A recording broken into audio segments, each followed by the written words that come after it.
দেখাবো কিভাবে Al-Rajhi ATM থেকে টাকা তুলবেন। প্রথমে আমরা আলরাজি ব্যাংকের বুথে আসবো, দেন আমাদের কার্ডটাকে ঢুকাবো। কার্ড প্রবেশ করানোর পরে আমরা এখানে দেখব যে লেখা আছে ইংলিশে করতে চান না আরবিতে করতে চান, তো আপনি ইংলিশে ক্লিক করবেন, তাহলে ইংলিশ ল্যাঙ্গুয়েজ হয়ে যাবে।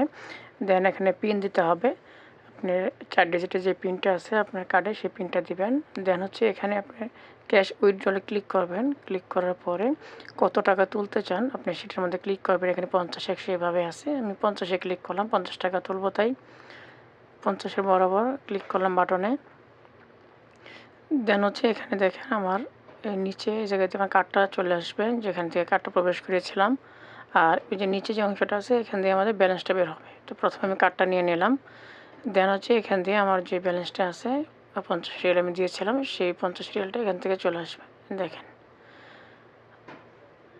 তো খুবই সহজে আপনি চাইলে এভাবে টাকা বের করতে পারবেন যে কোনো ভিসা কার্ড বা মাস্টার কার্ড থেকে। এরকম আরও ভিডিও দেখতে চাইলে আমাদের সাথেই থাকুন।